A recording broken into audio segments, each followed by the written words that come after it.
is whatever you're looking at, it's about awareness, education and choice, but I believe it is right to make children aware of organic food and the choice therefore, and the education of it and the choice therefore to hopefully eat some and for the parents hopefully to buy some. As high as 99.9% of those children, you may probably get maybe that's a very high and a very big positive reaction, but the vast majority, put it that way, of the children, whether it's a class presentation, i.e. just me talking to 20 or 30 kids, or a whole assembly. I've done as many as 1,500 children in an assembly. My presentations are very interactive. There's lots of questions, lots of answers. It's not just me rabbiting on listening to me. The interest is, quite honest, sometimes very, very special and very profound to me. Lots of deep questions, lots of questions, questioning about it, which I encourage, lots of debate about it. But in answer to the question, yeah, the interest is always surprises me, and I get a nice feel about it because they become very interested. And again, it's about the awareness and the education of it. And more and more schools that I go to are now starting to grow their own organic food at those schools, sometimes in a very small way and sometimes in a larger way, which is very encouraging.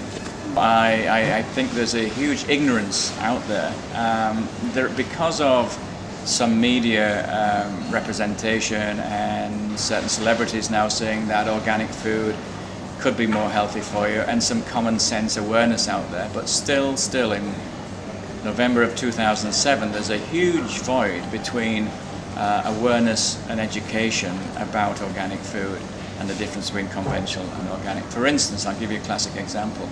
Here we are speaking to you in Dubai, basically in the middle of a desert, with 1.6 million people. And the vast majority of the food that we eat, something like 98% of it, has traveled something like 4,000 miles to get here. Slightly going off the question, but I'll come back to that. And the vast majority of that food, again, around about 98% of it, has been grown and produced with the aid of artificial chemicals / poisons. And then we ship it here in different forms of transportation, those 4,000 miles, using millions of tons of fossil fuel to get it here. So we've grown the food with the chemicals and the poisons, 4,000 miles away. We've then shipped it here using the fossil fuel. So actually, by eating food here in Dubai, we're actually contributing to global warming / climate change. And that might sound like really a bold statement, and it is, but it's true. So therefore, not many people realize that, not many people want to realize that. We're all busy, we've got some lovely food available. They don't look through those barriers. So in terms of the difference between conventional food and organic food and the awareness of that, again, round about 98% of people shopping for food do so in supermarkets. And again, it's that 98% of that food is conventional with the sprays.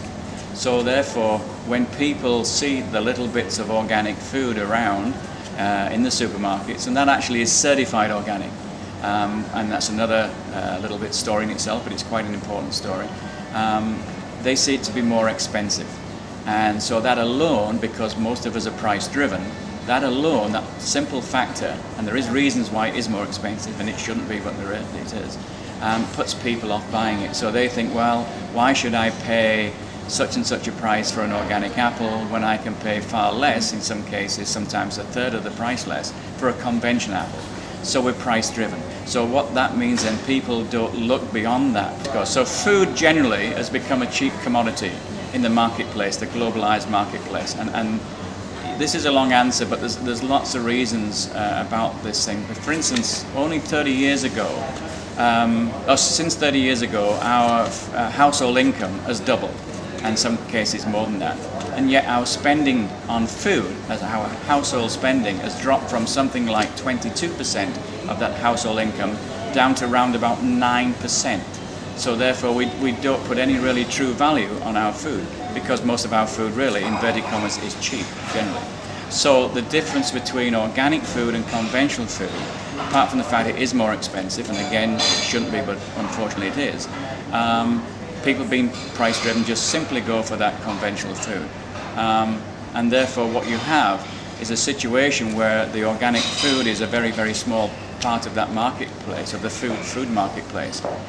It is increasing because more and more people